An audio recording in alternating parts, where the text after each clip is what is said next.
Welcome back to episode 41 of the S Gilmore Story.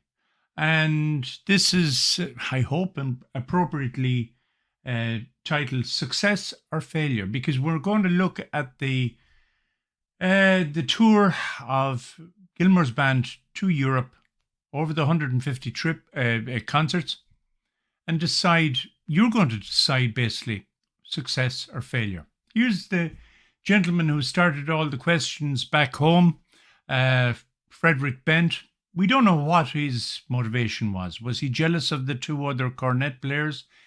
One thing I want to ask everyone, just keep some balance on this, in the sense this gentleman was a wonderful musician, as were all of his siblings. They also remained good friends of Gilmore, and so on. And so, whilst he stirred it up back home, keep it, as I said, in perspective. One of the letters that was printed gave rise to a line here at the bottom. One thing is sure, that Gilmore had better not return to New York, where he's nothing to give. When Gilmore did return to New York, we were enjoying a banquet that was given up by the musicians of Berlin, he said.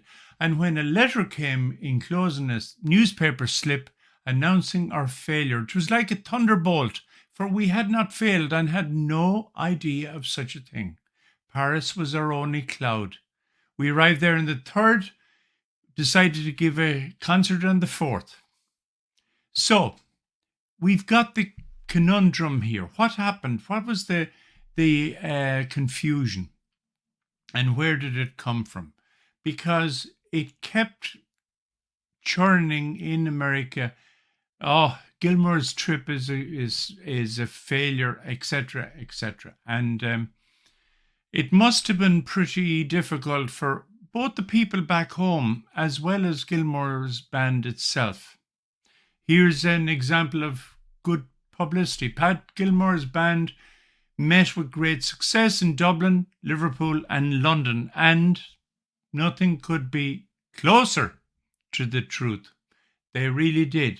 They won over the English particularly. When Gilmore came back, one of the peculiar things about his advertisements, and he was never a boastful man. He believed in nothing in your face about his advertising. For instance, here we see Gilmore's world famous band. That's a big statement for Gilmore now. Our great band or whatever, but not something too full of praise. And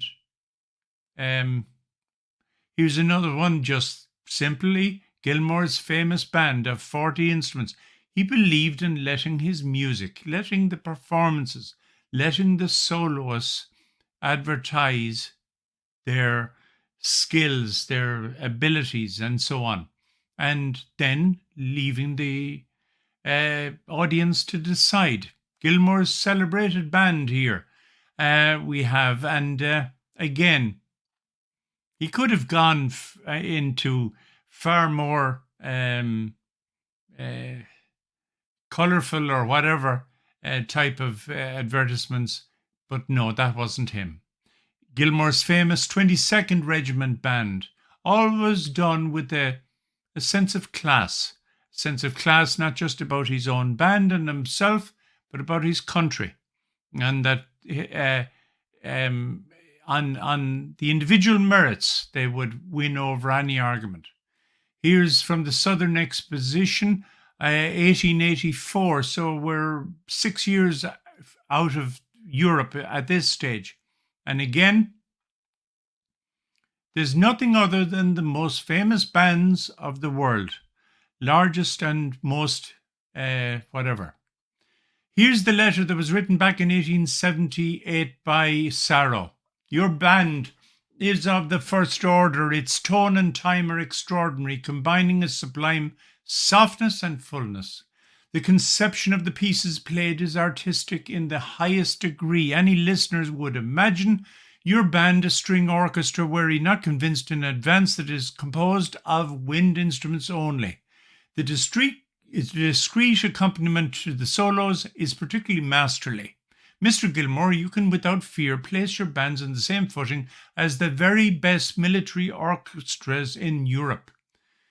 Here from the London Globe, halfway down, in view of the high eulogy accorded Gilmore's band by such musicians as Hiller, Franz Abt, and others, it is quite inconceivable how the rumours were set afloat in Europe of the band's failures.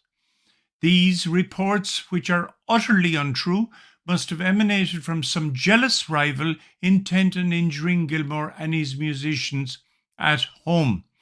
Before returning to the United States, the band is likely to visit Russia. Indeed, there was an invitation from the Tsar to continue on to St. Petersburg and to Moscow. And because of their furlong with the 22nd Regiment, Gilmore, always mindful of military rules, he decided not to risk it. And anyway, they had at this stage been 5 months away from their families and their home. Here is the Kursaal Theatre in Wiesbaden in Germany. Excuse my pronunciation to all Germans listening.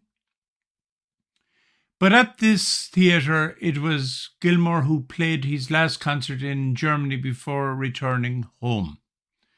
And a last concert it was to be remembered, because not only was the crowd and the audience cheering and screaming and laughing and delighted with the performances, but in amongst the audience was one lady in particular who was the daughter of one of the most famous composers in Germany, in German history. Her name was Meyerbeer, and she was the daughter of the composer himself. And afterwards, she asked for, a cup of coffee, wine, or whatever, but to meet Mr. Gilmore and talk about music. Because as the newspaper report that I have states, she was probably one of the greatest critics of all performances of her father's music. And she stated that she had never heard Meyerbeer's music played like Gilmore's band played it that day. What a compliment. 1889, Artists of the Jubilee Tour program, written by P.S. Gilmore. So now we are 11 years after the European tour. This program, like all programs, was written by Gilmore himself. And in it, he summarizes the tour. So we see there's Gilmore's band went to Europe and in England and in Ireland and in Scotland and in Paris. And here it says, the American press and people were incredulous and doubtful at the outset that such a result would ever be maintained, but none were happier and more willing than they to applaud the sounds of victory after victory that continued to reach their ears from the beginning to the end of the band's campaign on the other side.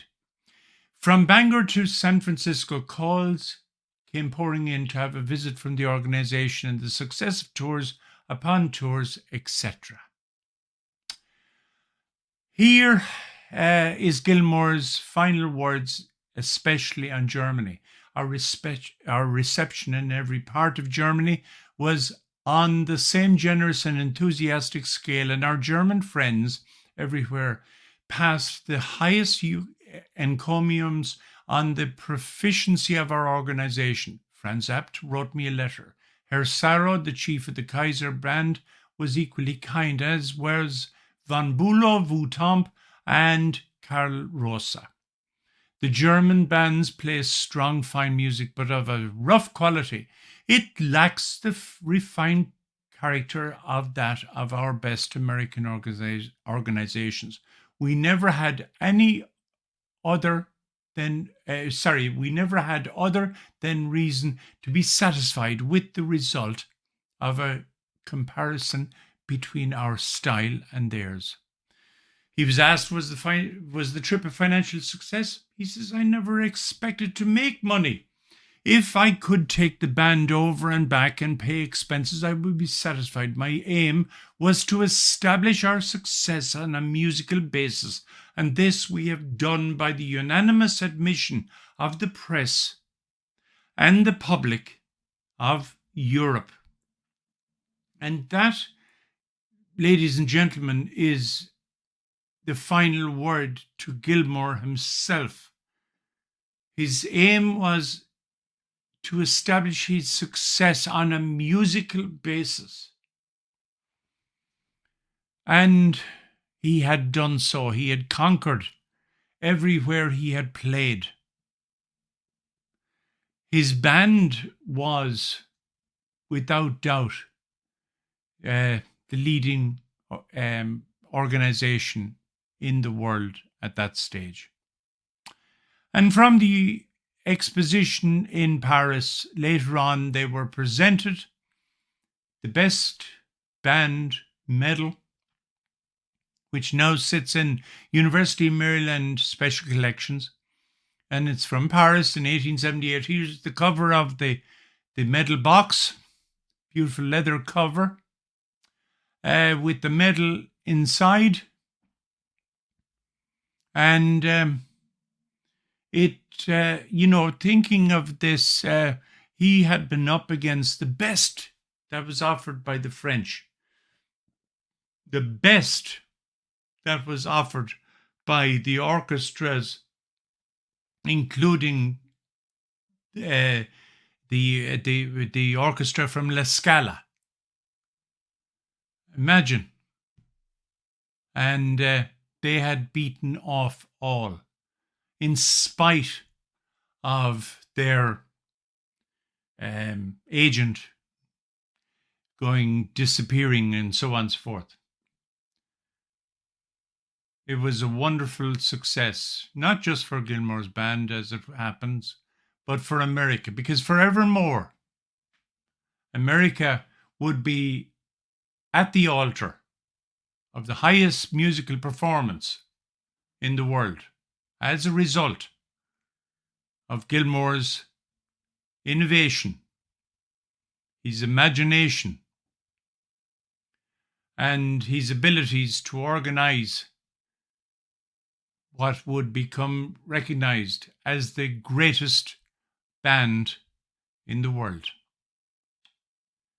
So, ladies and gentlemen, thank you very much for your time and for your concentration and all the rest of it.